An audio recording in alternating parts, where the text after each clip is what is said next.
Hold up, hold up, hold up. It's that boy Changeofplanz. Don't give a damn. He cooler than a fan. Walking real tall. Some say he's a man. The amount of shit the way the shit affects my life, and I ain't even every day out there with the bullshit. You see what I'm saying? These little niggas who out there every day with the bullshit, they hyping that shit up, and niggas is dying for real. Right. Oh hell. for example, even the ones that haven't died, as far as this rapper beefing with this rapper, someone has died Attached to it. Yeah. attached to it. You feel what I'm saying? This city right here, Baton Rouge, this bitch ain't like nothing else I've been. That's what he was telling me. I was I've been. telling her. I ain't just saying that, you know. And it's like niggas who from here, a lot of them they never left here, and they feel that way too. But me, man, I've been to every major American city in the continental U.S. What'd you think about Chicago? To me, honestly, I love Chicago. Me too. It's beautiful, and it's like a lot of the shit that's going on in Chicago is tied to it's mainly the South Side, and it's a lot of gang violence and shit going on like that. So it's like what's going on here in a concentrated area is like what's different between a city like Baton Rouge and a city like Chicago is there's a gray area in Chicago. You can duck the bullshit and not necessarily be rich.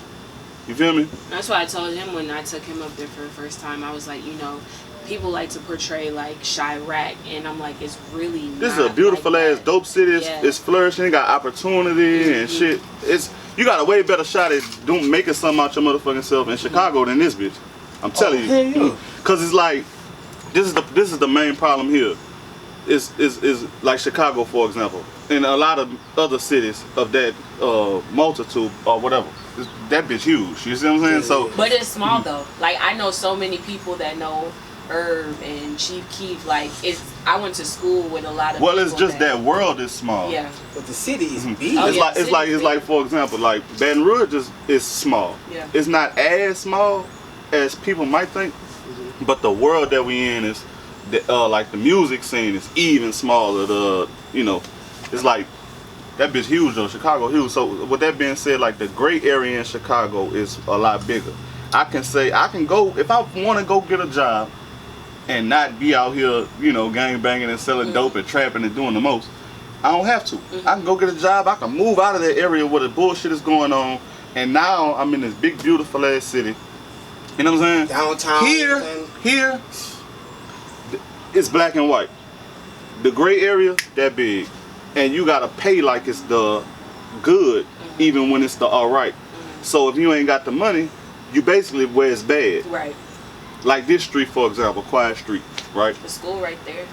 The school is right behind the house. Yeah. All of this shit right, this street specifically, quiet, because it's a dead end. And no one comes down this street, and the people who live on it been living here 30 years, right?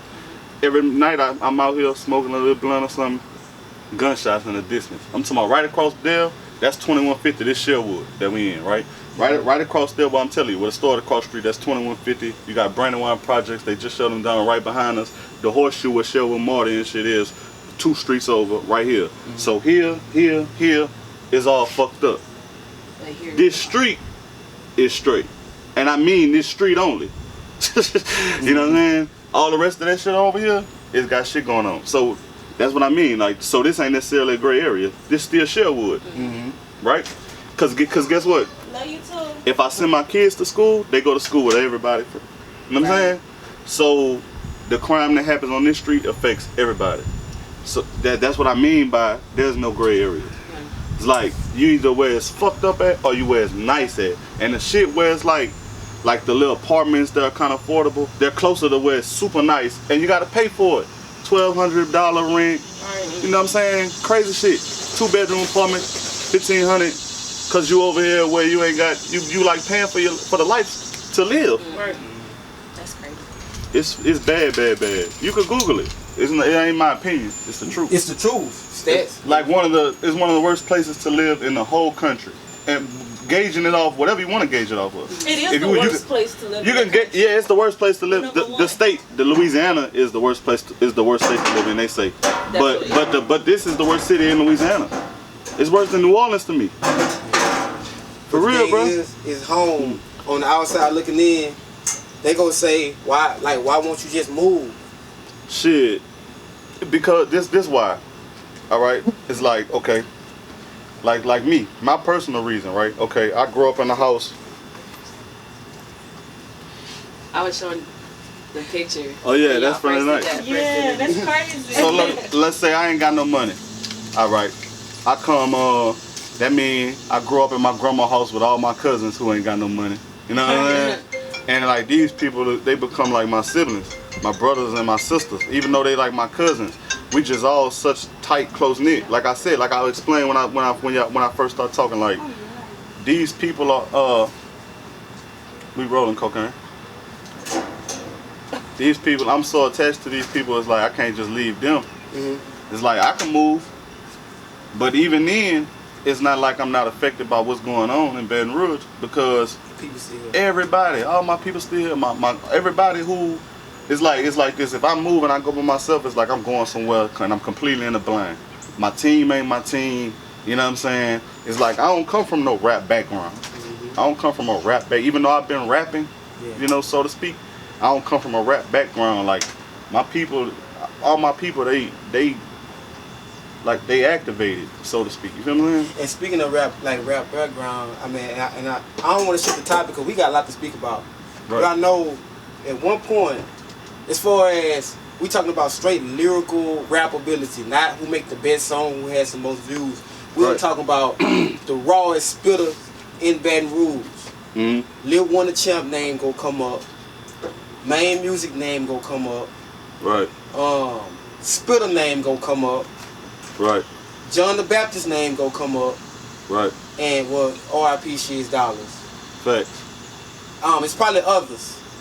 I mean, it depends on. But I'm just talking about straight. We talking about straight raw rap. Just rap. Right. But I know niggas who rap just as good as any of them guys you just named, and you ain't name them because it's like got two different worlds as far as rap and Baton Rouge. The niggas you just named, that's the streets. You ain't talking about the best rappers from the streets. That's Lil and the Champ, Spitter, Main Music, Shiz, and you know them niggas you just said, John the Baptist.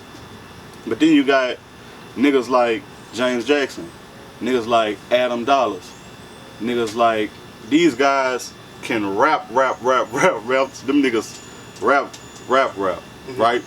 And rap better than a lot of niggas I just named. You know what I'm saying? But they like their perspective is from a place where the average nigga in Baton Rouge not gonna understand it, just over their head because they articulate the struggle and they you know, when I say they rap, they more like hip hop artists than rappers. So it's like a rap world and then it's like the hip hop side of things. You know what I'm saying? Like you got Boosie and then you got J. Cole. Or let's just use another nigga who's as big as Boosie like probably the biggest street rapper, one of them in the world. Yeah, so right I'll use Boo. You know what I'm saying? So it's different, you know. The niggas who you name, that's the street side of, you know, the rap shit. They talking about shit everybody gonna get. You know, Adam Dollars, he gonna say some shit and it's like a nigga, he might not even had a mental capacity to really understand what's going on. You know what I'm saying? Man, that nigga there, he on some, he fake roll, but man, that nigga on some New York shit. Mm-hmm. You know, whoop the whoop. But you know, so it depends on what you're saying. You know, it's talent on it. It got some real rappers on every level of, you know, rap right here in BR, dog. I can take you to a nigga right now who'll rap Kendrick Lamar is to the ground.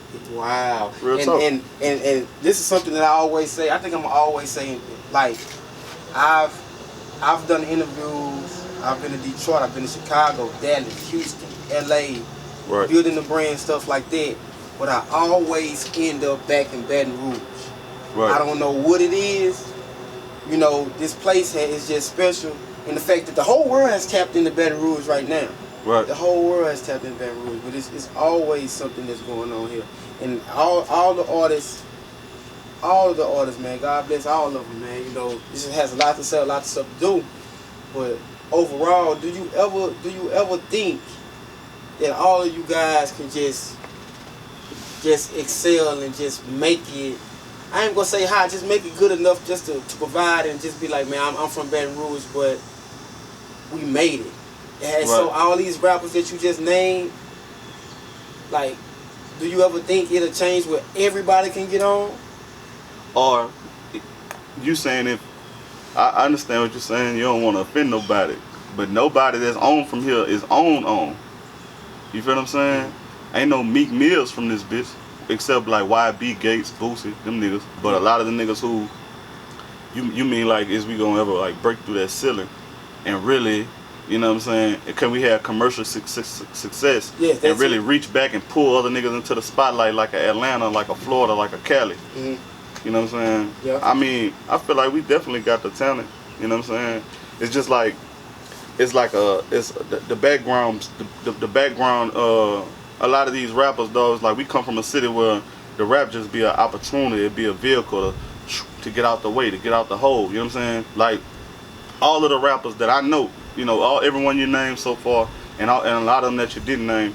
A lot of these niggas, man, they rapping just trying to escape the circumstances. You know what I'm saying? So it's like, with that being said, you know, it's a lot of shit that's going on here in the city, in the streets, and so the backgrounds be so toxic. It's hard to be able to reach back. It's hard to even come here once you achieve a certain amount of success. It's hard to even come here and feel comfortable. It's like my grandmother told me, man, you don't want to be the only have around the have-nots. And that's what happens here when you achieve a certain level of success and you come back to this bitch. It's like a paranoia that the rappers have. And it's like a certain like a feeling that they need to protect themselves at all times, and they do. And that's the sad part. They really do. You know what I'm saying? And so it's hard for us to really say, man, I'ma just go to Baton Rouge and I'ma just do showcases and I'ma help niggas and I'ma, you know what I'm saying? Because it's so small, and the backgrounds is like the city's so small, and it's such a it's buku. The bullshit way bigger than the city limits. So it's like, if you from here and you from the streets, and every rap nigga like damn near, like I said, they damn near is. You know, if you ain't from the streets, your people from the streets. If you ain't from the streets, you gotta have niggas that's from the streets with you. You have to. And them niggas is from the streets, and they can't fuck with that nigga. You can't go rap with that nigga, cause my niggas who from the streets don't fuck with them niggas. Who they niggas from the streets and all kind of crazy ass shit like that. You feel me? Yeah. So, man, until we can escape that, we never will. We never will break through the ceiling until we able to. And it's gonna take a generation or two of us before. And until then, it's just gonna be certain one of us, you know, go.